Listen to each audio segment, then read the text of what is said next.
Dando sequência ao estudo da via glicolítica, abordaremos nessa videoaula a importância dos complexos multienzimáticos ao longo do processo evolutivo e discutiremos os desdobramentos dos processos fermentativos e como premissa, como base para avançarmos ou para a evolução ter avançado para os sistemas aeróbicos. Então, nesta aula, nós focaremos os destinos fermentativos do piruvato e a abordagem aeróbica ficam, então, para as próximas aulas subsequentes.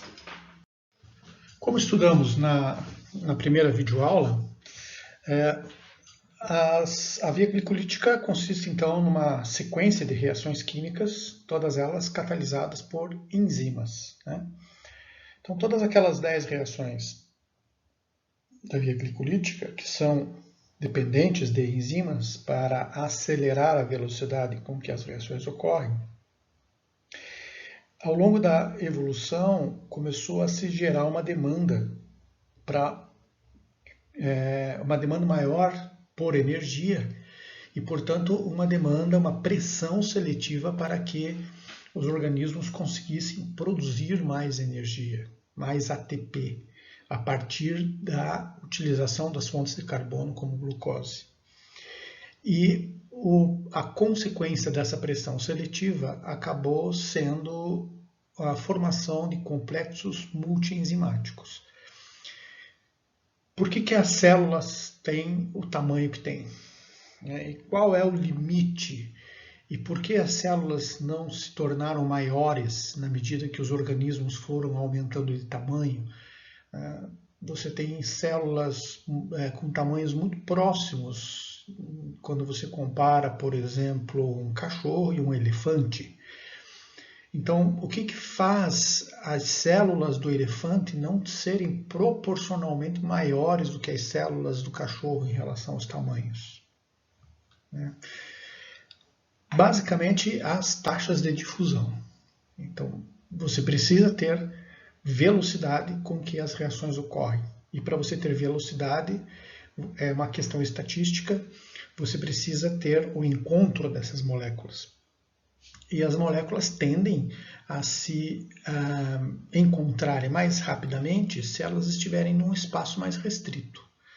Se você dá muito espaço, você tende a demorar mais para encontrar, né? Como eu uso a analogia, a brincadeira assim, né, imaginativa da brincadeira da cobra cega que fazíamos quando crianças.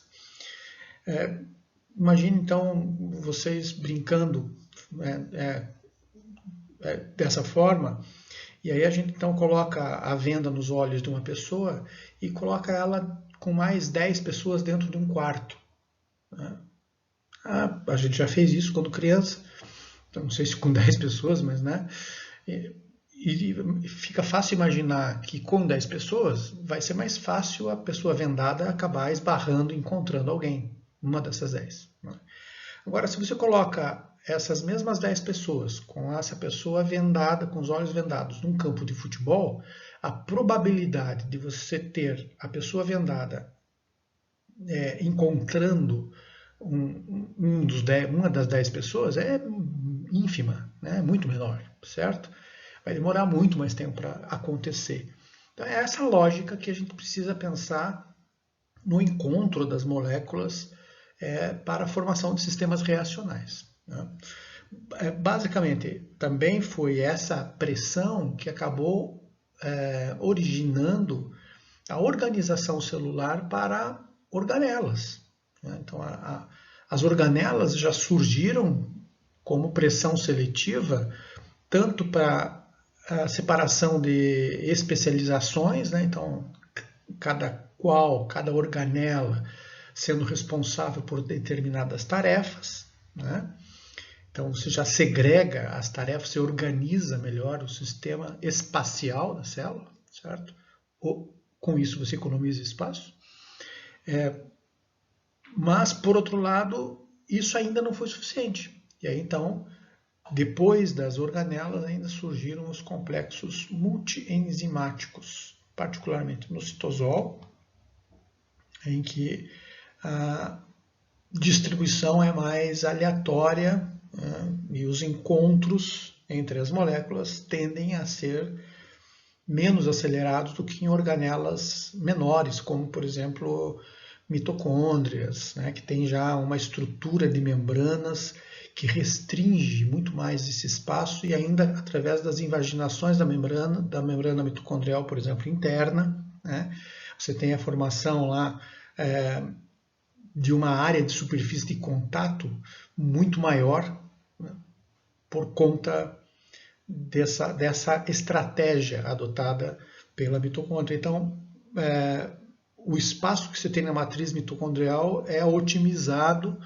para favorecer esses encontros, mas o citosol não, né? Então você cria um estratagema para que você facilite o encontro das moléculas, e você faz isso através de enzimas que se complexam entre si. Então, você tem uma enzima aqui, vermelha, vamos falar vermelha porque fica mais fácil, né? Uma enzima amarela e uma enzima azul, certo? E você parte de um mesmo substrato e você quer chegar a um produto, né? Só que esse substrato, ele passa, antes de virar esse produto, ele vai virar um substrato intermediário. E depois ele vai virar o produto. Então, se você tem aqui a enzima 1, aqui ainda tem mais uma etapa ainda aqui, né? Se você tem aqui a enzima 1 catalisando a transformação desse substrato 1 para substrato 2, e depois você ainda tem aqui a gente pode criar mais uma aqui, certo? Então aí você tem aqui a enzima 2, né, que é amarela, transformando esse substrato em substrato 3, e depois a enzima 3, transformando esse substrato no produto final, digamos, desse complexo multienzimático, né? Você pode reparar que o substrato da enzima 2 é também, aqui não escolhi, não fui feliz aqui, é também o produto da enzima 1, certo?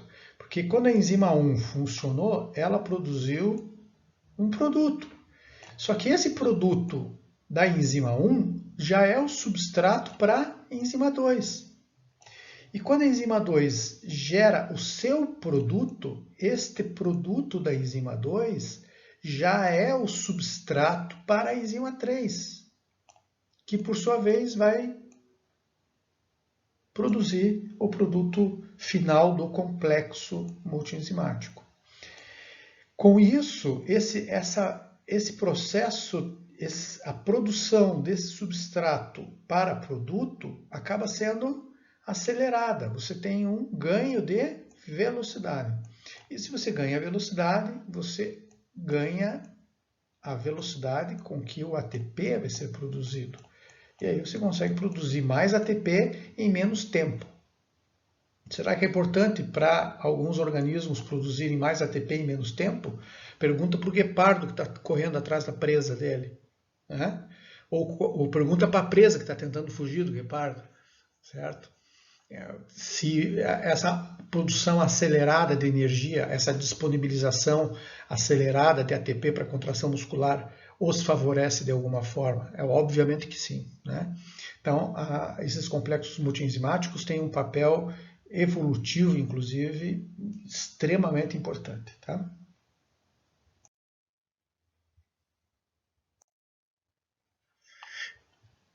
Conversando um pouco agora sobre os destinos do piruvato, então nós estudamos lá as reações da via glicolítica, né?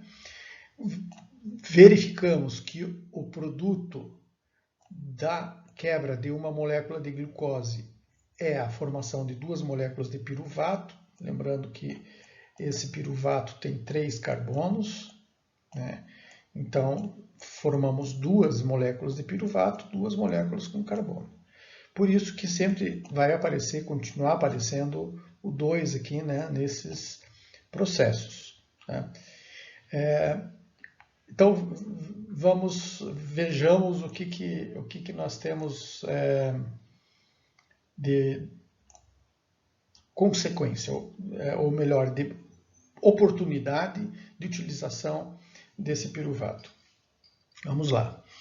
Essa rota central aqui, ó, é a rota aeróbica, que eu comentei no primeiro slide, e que nós estudaremos posteriormente, né, com o ciclo de Krebs, ou o ciclo do ácido cítrico, e depois a cadeia respiratória para levar, então, a formação de mais energia e etc., a liberação do CO2 pelo ciclo de Krebs, depois a produção de água e consumo de oxigênio, enfim, pela cadeia respiratória. Isso a gente vai estudar, todo esse processo a gente vai estudar na sequência. Tá? Neste momento, eu gostaria de focar a conversa sobre essas outras 2 vias, que são vias fermentativas, porque elas ocorrem em condições anaeróbicas, ok? E aí é importante a gente... Tem 2 flechinhas aí, né, que vão para as laterais, né, uma que vai formar etanol e outra que vai formar lactato, porque essa formação de etanol é um processo, a fermentação etanólica é um processo muito importante, em diversos aspectos, né? Histórico, cultural, industrial, certo? Não é só etanol que pode ser produzido por essa via, mas é de longe o principal. Mas do outro lado, nós temos, principalmente na área da microbiologia, outros ácidos orgânicos que são produzidos para além do ácido lático, tá? Do lactato. Então, se separa essas vias anaeróbicas justamente porque a via etanólica, a fermentação etanólica, ela tem uma característica de levar à descarboxilação. Tá? Enquanto a via fermentativa lática, ela não leva a uma descarboxilação, ou seja, você mantém os carbonos, os mesmos carbonos. Enquanto no etanol, você tem 2 carbonos. Tá? E o terceiro carbono é liberado como gás. Né? Então, essa é a principal diferença entre essas 2 rotas fermentativas, etanólica e lática. Mas por que isso ocorre? Por que esses organismos... infelizmente eu não tenho como voltar, mas por que esses organismos, tanto os que fazem fermentação etanólica quanto os que fazem fermentação lática, precisam realizar? Porque se você observar a reação de piruvato para etanol no slide anterior e a reação de piruvato para ácido lático também no slide anterior, mostra a conservação de carbonos, basicamente, né? Mas não tem acoplado às reações nenhuma produção de energia, nenhuma produção de ATP. Então, já que não é para produzir ATP, por que elas precisam fazer a fermentação? Ou por que elas fazem a fermentação? Qual é o objetivo da fermentação? Né? Bom, primeiro, é uma via que termodinamicamente é muito favorável. Né? Você tem aí uma variação de energia livre que tende à degradação do piruvato naturalmente, certo? Mas ainda não esse é um facilitador, mas ainda não é esse o motivo, né? A célula não vai produzir uma enzima simplesmente porque você tem um ΔG negativo, porque você tem um ΔG favorável. Não, né? Produzir enzima, manter a enzima custa caro, ocupa espaço, né? Então, não é por isso só. Né? Isso facilita, mas não é por isso. Aí surge, então, a questão da coenzima, que estas enzimas, e aí tanto o processo da fermentação etanólica quanto a lática, a gente vai mostrar depois no próximo slide a etanólica, também ocorre a mesma coisa. Você usa, essas enzimas usam o NADH como coenzima. Tá? Então eles precisam desses elétrons do NADH. E como eles usam esses elétrons do NADH, obviamente a coenzima é liberada na forma de NAD.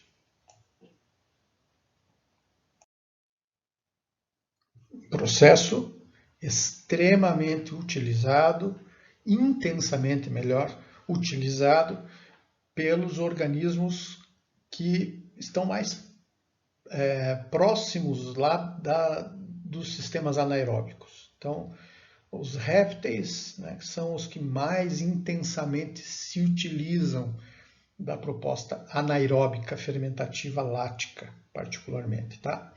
Então, enquanto a fermentação etanólica é um processo basicamente microbiano, né, a evolução levou às rotas da fermentação lática. E essa fermentação lática ela foi mantida desde os primórdios, lá das primeiras musculaturas, digamos, anaeróbicas, primordialmente anaeróbicas, até as mais avançadas ou mais evoluídas, né? como a musculatura humana, por exemplo. Tá? Então isso foi perdurando durante toda a escala evolutiva e permaneceu na escala. E a gente vai discutir um pouco mais disso adiante, as repercussões e os motivos. Então, os répteis são, por excelência, organismos ricos em uma musculatura branca, né? Normalmente, as musculaturas roxas ou vermelhas são aquelas oxigenadas, porque elas são avermelhadas justamente pela abundância de mitocôndrias e com ferro e hemoglobina, mioglobina, etc. E isso é que dá a coloração avermelhada, chegando até a uma tonalidade tão escura que se assemelha a um vermelho amarronzado. Né? Então, isso evoluiu. Veja que você não encontra esse tipo de musculatura lá na carne do jacaré, né? Em alguns tipos de peixes, por exemplo, em alguns tipos de aves. Tá? Então, essas rotas são extremamente importantes para esses organismos. Mas a fermentação lática também ocorre em leveduras. Leveduras também podem fazer. Algumas leveduras, algumas bactérias, as chamadas bactérias láticas, né, elas fazem então a produção de ácido lático a partir das fontes de carbono que são disponíveis. Tá? Eu falei leveduras, mas eu não lembro de nenhuma levedura. Eu não lembro, tá? Então, talvez, é provável até que tenha, não sei. Mas bactérias, com certeza, fazem a fermentação lática. Os iogurtes são produzidos assim. Na fermentação etanólica, né, você tem a demanda de duas enzimas. A primeira é a piruvato descarboxilase, que é, como a gente já mostrou lá atrás, a etapa em que ocorre a liberação do gás carbônico, que faz parte, de certa forma, na estrutura, né? Esse gás carbônico está contido, né? Está ligado à estrutura original do piruvato. Né? Essa enzima piruvato descarboxilase precisa da tiamina pirufosfato, um derivado da vitamina B, e como coenzima, e o magnésio como cofator. Mas, na presença desses elementos, então, ela transforma piruvato em acetaldeído. Tá? Aí, este acetaldeído é transformado pela álcool desidrogenase ou desidrogenase alcoólica para a formação do etanol, finalmente. Né? Então, esse processo se dá dessa forma. Então, quando a célula está para fazer a fermentação etanólica, ela o faz através dessas duas reações, certo? Eu não vou poder voltar para esse slide, mas então, para aproveitar, esse etanol, repare que essa reação ela é reversível.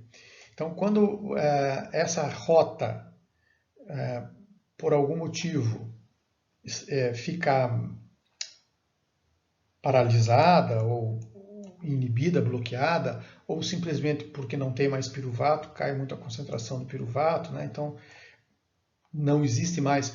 Ou simplesmente quando você ingere muito etanol, bebe muito, certo?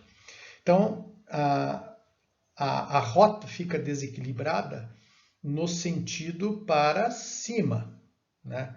Se você ingere muito, você tem muito etanol como substrato e você vai tender ou melhor aqui para cima, isso vai tender a transformar esse substrato em algum produto. Como essa reação é reversível, então esse etanol começa a ser transformado em acetaldeído. Deshidrogenase alcoólica, uma enzima hepática. Esse acetaldeído produzido, né, como ele é uma molécula muito pequena, ele tem alta taxa de disseminação, ele consegue atravessar muitas barreiras, até algumas membranas. E é o principal responsável pela dor de cabeça, por exemplo, que você tem no dia seguinte lá na ressaca. Mas de toda forma, você tenta usar ele. Então esse acetaldeído, ele gasta ATP, gasta coenzima A, que é uma coenzima importante no metabolismo, a gente vai estudar mais ela adiante. E aí uma enzima chamada acetilcoenzima A sintetase, vai levar à formação de acetilcoenzima A. E esse acetilcoenzima A, depois a gente vai estudar mais profundamente, com mais detalhes, pode levar à formação de lipídios. Por isso os bebedores de uísque tendem a ter um aumento da massa lipídica. Aí você pode perguntar, mas por que alguns alcoólatras são extremamente magros? Claro, aí você tem a questão do equilíbrio nutricional.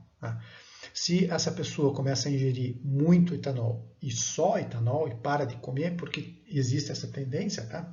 Como você tem muito acetilcoenzima A, você agora tem muita disponibilidade de energia. A gente vai estudar isso na sequência. Então isso aqui é muito energético. Então você consegue produzir ATP a partir dessa rota, né? Então esse etanol pode virar ATP, ou esse etanol pode virar gordura. E normalmente ele pode virar as duas coisas, certo? Então esse alcoólatra, ele pode estar gerando a sua energia básica através da bebida, né? E ele, se não sobra, então ele não vai acumular lipídio, ele vai continuar sendo magro, né? Ou ele pode começar a ter aumento de massa lipídica, tá? A pessoa continua sedentária, por exemplo. Normalmente, né, os alcoólatras acabam no sedentarismo, diminuição de massa muscular proporcional, né, ao seu biotipo, mas muitas vezes começam a armazenar gordura abdominal e em outros lugares do corpo, né, quando tem algum excesso de energia. Então, como essas pessoas normalmente têm um aporte energético, eles acabam parando de comer ou diminuindo a ingesta. E aí eles entram no nível de desnutrição, porque essa energia nós chamamos de energia burra. É uma energia que ela não agrega outros valores além do ATP, né? Ela não agrega vitaminas, que são extremamente importantes, como coenzimas, né? Tem várias coenzimas que que derivam de vitaminas. Todas essas aqui, né? A tiamina, a coenzima A, a nicotinamida, todas elas derivam de vitaminas. Então, as vitaminas são elementos essenciais para o metabolismo e na nutrição, né? Para a nutrição. Então, se você ingere só açúcar mesmo, puro, né? Ou carboidrato, que é muito rico em carbono, o pãozinho branco, por exemplo, tá? Ou uma bebida muito adocicada, um refrigerante, por exemplo. Esses alimentos eles são chamados ricos em energia burra, no sentido de que essa energia são produtos extremamente energéticos, mas eles não agregam mais nada além de energia. Então, o teu cérebro pode interpretar que está ótimo, porque tem muita energia disponível, mas você não está agregando outros elementos. Tá? Então, isso é muito perigoso, certo? Eu sei que talvez tenha ficado um pouco confuso, porque a gente falou de uma via degradativa, né? Mas também pode ocorrer a utilização de etanol para uma via de síntese, né, de ATP, tá? Do ponto de vista de energia. Tá? Mas o que importa mesmo, nesse momento, vocês compreenderem, e retomando lá novamente o slide da fermentação lática, é que nessa rota aqui de degradação, também, como lá na fermentação lática, requer o uso do NADH mais H+, para fornecimento de elétrons, certo? Então, esses elétrons são extremamente importantes e é bom que você use esses elétrons do NADH e que produza NAD nesse processo. É estratégico.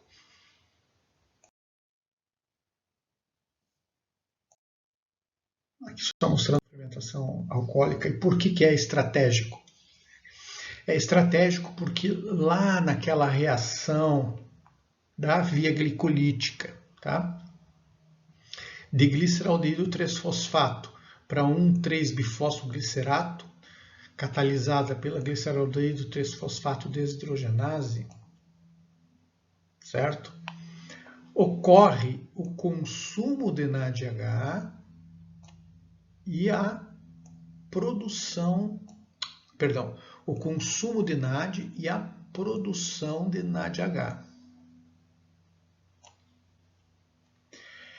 O que é que isso significa?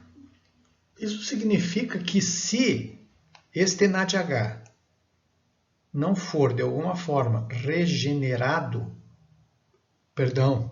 se esse NADH não for utilizado como base para a regeneração do NAD, essa reação para. E aí a via glicolítica não segue até piruvato. E se ela não segue até piruvato, não tem ATP. A célula para a produção de ATP porque parou a G3-PDH. É muito crítico. A concentração de NAD ela é tão limitante nas células, nos sistemas biológicos de uma forma geral, que para vocês terem ideia, o pool de NAD citosólico não é trocado com o pool de NAD mitocondrial. Cada um tem o seu, guarda o seu e usa o seu. E se quiser rever esse NAD que você usou, você tem que ter alguma estratégia de regeneração. E quem possibilita esta regeneração? Os sistemas fermentativos. Então, todos os sistemas fermentativos existem essencialmente para regenerar o NAD, que viabiliza, que possibilita a via glicolítica continuar acontecendo para a produção de ATP. Tá bem? Seja qual for a fermentação, tá? Fermentação lática, etanólica, metanólica, butanólica, fermentação que leva à formação de a butírica, propiônica, não importa. A fermentação é um processo que visa a regeneração do NAD, que é uma molécula extremamente rara. Existe uma concentração extremamente baixa e crítica e limitante sempre em todos os compartimentos celulares, né, a ponto de que cada organela mantém o seu estoque privado, digamos assim, guardado a 7 chaves. Né, não compartilham, eles não trocam, certo? Entre si os seus estoques de NAD, e é um processo chave, é uma enzima chave para que a produção de energia seja possibilitada. Mesma coisa. Então, aquele NAD produzido lá na fermentação, né? O NAD produzido na fermentação volta e agora se torna disponível novamente para a G3PDH poder continuar a via glicolítica no sentido do piruvato, né, com formação de mais energia ao longo da segunda etapa da via glicolítica, lá, né, aquela etapa de produção de energia justamente. Então aqui o ATP é produzido por conta da viabilidade dessas reações continuarem acontecendo. Com isso, então, nós encerramos a nossa videoaula 2 e nos encontramos aí na sequência das próximas aulas. Obrigado.